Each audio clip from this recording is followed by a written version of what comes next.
love how we're about to film a video on JDM cars and you got a Manti teacup in your hand. This is the new me. This has always been me. I just couldn't afford a Porsche in, previous years. As I might have talked about before, we cut our teeth, Chris and I, on Evos. We worked for an Evo specialist. I left college.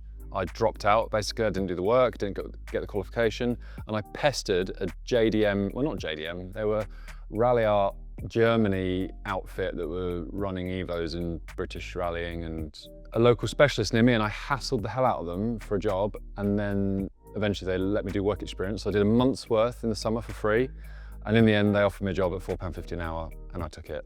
And that is what's brought me to where I am today, which is weird. But back then there was nowhere to get them serviced. Rally Art UK were just bringing them in officially, so they're all grey imports. So the Evo 6 started to get released, and then the year was 2004 I started doing that, so the 8s and 9s. And I love Evos, like, don't get me wrong, I love them. There's not many cars that, compared to them, in my opinion, they've got the perfect blend of like analog, driver-focused engagement, rawness, all the cliches. Also, they perform at a very, very high level, whereas, say, your Escort Cosworth does not drive as well as one of these. When I was watching them on Channel 4 on WRC, when Tommy Mackinnon was driving the Evo 4, handbrake turns, blah, blah, blah, blah, blah, looked like the car that came out the showroom. And I think that's where people love the Japanese cars, is how heavily they were in motorsport, like the Corollas, the Imprezas, the GTRs. We could go on and on with the amount of amazing Japanese cars that were essentially road cars that were then turned into either rally cars, touring cars, race cars. Nowadays we're dealing a lot of Porsche. I love Porsche, always have loved Porsche from the motor show days in the mid-90s, when my dad would take me there and I'd go home with a 996 brochure and think they were the coolest thing ever. So yes, I have a Manti Cup now. But we still have a lot of love for the Japanese cars, and I still have my Tommy Mackinnon, which has not been out of where it's stored for 18 months now, which is really sad. I need to get it out. I've got a few bits to do to it. On the topic of Japanese cars and their values, I bought that car in the teens 9 years ago. I think I probably want 40 grand or close to part with that now. Part of the purchase was this car is going to hold its money or go up, and of course the value of the pound is always diminishing, so it's not like true, you're not doubling or tripling your money because it's inflation and what your pound's worth.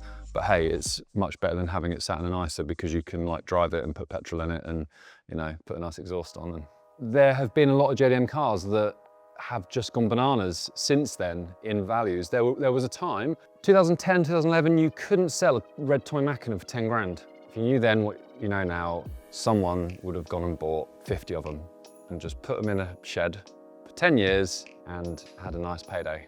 It brings me on to another point about an Evo 10 RS.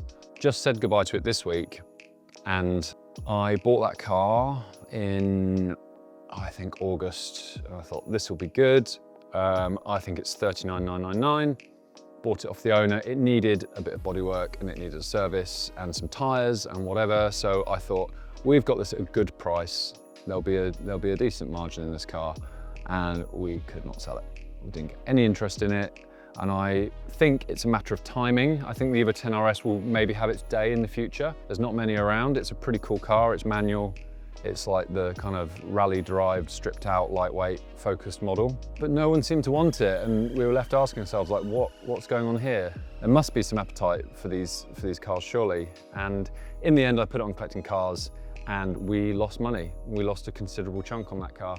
That is probably the side of the motor trade that a lot of people won't talk about. It's not all making profit and flipping cars really quickly.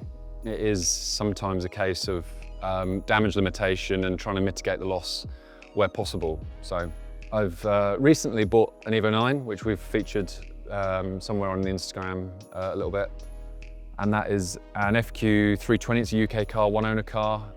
Lady emailed me, sadly her father passed away. And I was like, ooh, 92,000 mile UK Evo. Definitely not interested in that, because they suffer really badly with chassis corrosion. That's a real big problem. But I thought, one owner, that's intriguing. It's got pistons and rods, intercooler, Motek ECU, but otherwise unmodified 08 Alcon big brakes all around. I'll go and have a look at it. So I drove over to Essex and I was amazed at what I saw. And the portfolio was like this, original order form, original invoice. Got it here, solid chassis, unbelievable service record and provenance. Maybe we'll go and take a look at it in a minute. That is the best car for our horrendous B roads. There is not a quicker way to get across them and a more rewarding drive, which I think is the big thing nowadays, because you can have a very, very powerful, fast car like a GT3 RS, and it's a bit underwhelming unless you're going very fast. With an Evo, you're getting bounced around and you're kind of getting a lot of feedback. It's very, very nimble and responsive because it's essentially a tin can with a turbo attached to it, and you just get a buzz from it. A bit like the 1M, that's kind of like a similar thing. Evo 9 with the variable valve timing, with the way it's set up, how the car is, an element of refinement as well compared to a 6. It's a killer combo. It's so, so good. And I really hope I can keep that car forever and continue the legacy of that car, because it's a very special thing. But we've got a few bits here, in storage mainly, that are quite unique. 7RS, which we've got advertised. We've had that in storage for quite a while actually. It's just had a cam belt service. Got a gent in the Middle East that's interested in buying that car. It's done 16,000 kilometers, so 9,900 miles. There are not going to be many like this around. A lot of them would have been completely stripped, had a roll cage put in and turned into a competition car at some point in their lives. Whereas this has been essentially not used and not driven, which is a bit of a waste, but makes it collectible. So that's commanding great money. That's up towards 50 grand. And we've got a few other cars that are in storage. An Evo 6 that was in storage for a client, which someone came along and wanted one. So we kind of made that happen. That was a Guernsey car. And yeah, some other rare pieces in here that you not usually see, certainly not on the road anyway. The MR2 Spider, I didn't even know what an MR2 Spider was until one of our clients brought it along to stay here for a little while. And of course the mighty 22B, which is one of the hottest Japanese cars of the last few years really. It's, well, they're fetching 300k plus for some now, and they were swapping hands for 25k a number of years ago. So if you bought one back then and just kept hold of it, you are in for a good payday, because these things in good condition with good provenance are not going to lose money, 100% not. Sadly, is what you see in the forums and in the groups is disgruntled people that are like, oh, my dream car has been the R34 GTR, and now for enthusiasts like me, they're just out of reach, they're too much money. But sadly, they're very, very desirable, and there are people with lots of money that want to buy them. So that's kind of the what happens there. Yeah, that's a lot of waffle, isn't it? So what do you think has actually like massively influenced the JDM market over like the last 10 years? Like, you know, is it pop culture? Is it music? Is it games? Like, I think a combination of all of it. I think 25 years ago, it was the Fast and Furious franchise started, and that, I think, really got the ball rolling for the Japanese stuff. Of course, before that, you had Initial D, and you had drifting and Time Attack, and you know the Tugi? yeah, Tugi, yeah. The Japanese kind of hill climb type drifting stuff. I think there's always a fan base of the JDM stuff. I just think the Japanese cars have now moved into that collector's bracket as well. So not only have you got these people that are coming of age with a bit of money that want them, you've also got people going, oh well, one of 258 worldwide, well, I'll snap one of those up. They're speculators looking for investments. And also people that love them, you know, it takes all sorts, but I think it's the motorsport pedigree of the regular road car which is now absent from mainstream cars. Most modern stuff is pretty dull, isn't it? Generally speaking. Do you think that was your thought process behind purchasing an Evo 10 and putting that to market? Do you think that was going to be a car that would, you know, hit that realm? I didn't think that deeply about it. The reason we bought that car was the owner had had it over 10 years, I think, and he'd brought it to the garage every year, had it serviced, looked after it, had nice mods. It was a nice example, and we looked at the market and thought, yeah, 40 grand, that should be achievable. Gent needed the money to renovate his house, so he didn't want to spend the money prepping it and whatever, so we're like, we'll buy it, we'll spend the money on it, we'll retail it. And it was one of those opportunities that was there, and I was like, yeah, we'll give that a go. And then as time went on, I'm like, what was I thinking? I didn't use my head on that one. I just kind of thought, we know the car, we know it's a good car, which is half the battle with cars that are approaching 20 years old. You know, there's so many of these like collectible JDM cars now that have had loads of cheap stuff fitted. Then they've gone up in value and everyone's put them back to stock and kind of packaged them as this like unmolested original example, but somewhere there's probably photos of it like drifting around some traffic cones on a sprint day or something 15 years ago, which, you know, largely who cares about that? Or the magic question rather, what was the number lost on the car? So after prep, we lost, so I spent nearly £2,000 on that car, which included wheels, tyres, servicing, had some stone chips around the bottom of the bumper and the side skirts, had a bit of lacquer missing, so we redid those. So on the chassis, purchase and then sale, we lost 3.5. Yeah, I reckon we lost £5.5 total. Bad news, like we don't want that to take place. But the way you have to view it is if we bought and sold 5 30 grand GR Yaris in that time and made our regular margin, which, you know, aim for around 10%, you've already lost the money because you haven't turned over the stock. You know, potentially 15,000 or whatever it might have been in margin is gone. You can't get that back. That time has passed. So it's like, right, let's get rid of it and let's roll into another unit of stock. If something's dragging us down, we have what's called overage, and as soon as that's overage, you know, even if you make a profit on that car, it's no longer profitable because we divide the cost of our fixed cost between the units we sell and the amount we keep in stock. You know, ATP was kind of JDM through and through. Why do you want to move your, I wouldn't say your demographic, but kind of change the scope of your business? Do you think the JDM market has peaked, or? I don't think it's peaked. We used to sell Evo 8s, Evo 9s, Evo 10s before we'd even got them back on site. You could put a few details out online and people were like, I'll take that, I'll take that. It was great business. It was really good. And with Autotalk the workshop, we were prepping them and it was a really good time. I mean, this was 11 years ago.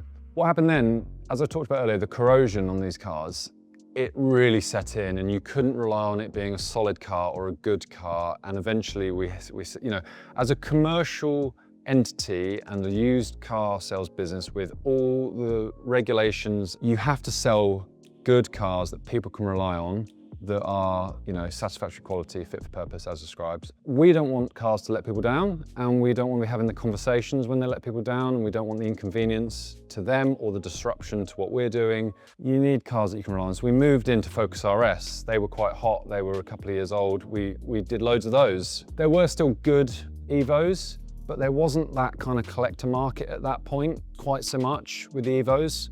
It was kind of getting started, and could we afford to be like restoing them, sitting on them? You know, there are businesses that do that very well. Richard at Appreciating Classics does that very well. That kind of wasn't what we were doing, so we just started moving away from them. And BMW M cars were always a desire and a passion, and we did those already. We kind of leaned into that more, and then Porsche when the time was right. And now very much that is at the forefront of what we're trying to do, is the M car and Porsche, because I like to think that those markets, there's a lot of crossover. I think people that have a BMW probably want a Porsche, and people that have a Porsche probably also have a BMW, and maybe the Macan, the Boxster, the Cayman, the 911, M2, 1M, whatever it might be. They are a great segment to be involved with, but also it's got to be what we love ourselves, because, you know, we could have a forecourt full of estate cars that we buy from auction and probably make the same amount of money, who knows. But it's not about that. It's about having cars, bringing them up to our standard, putting wonderful customers in them. We were at Donington last night till very late, track day, with some clients that had bought Porsches from us, and GR Yaris's actually as well. And we had a lovely time, and that is what it's all about, is sharing these experiences, like our trip to Scotland 2 weeks ago. Sharing these experiences with our customers and kind of growing with their desires and their needs. We're on the journey with them, and it's also internally what I want to be doing is Porsche GT cars. There is nothing better, for me personally. So that is just kind of what I've been building up to for all these years. So that is where we're at the moment. It's very much GR Yaris, Porsche, BMW M. That's kind of like the new face of ATP, where it used to be Mitsubishi Evo, then Focus RS. R35 GTR was one that we did quite a lot of. Again, Japanese, and the subframes are rotting out, and they're not without their problems, and they're very complex machines. And I haven't got the deep down love for an R35 GTR, to be quite honest. I think they're great cars. I think they're really fun to drive, but they're not ticking the boxes for me like a GT4, GT3, GT2, Turbo S, like that magnificent thing there. They just, I don't know, they're just magnificent machines. They're just charismatic and like thrilling to drive and yeah, what's the word, shoot for the stars. So if you told me when I failed college that we'd be dealing in Porsche GT products and PPFing on road trips, I'd be like, I probably wouldn't believe you. So here's to 18-year-old Tom, well done mate. Things worked out all right in the end.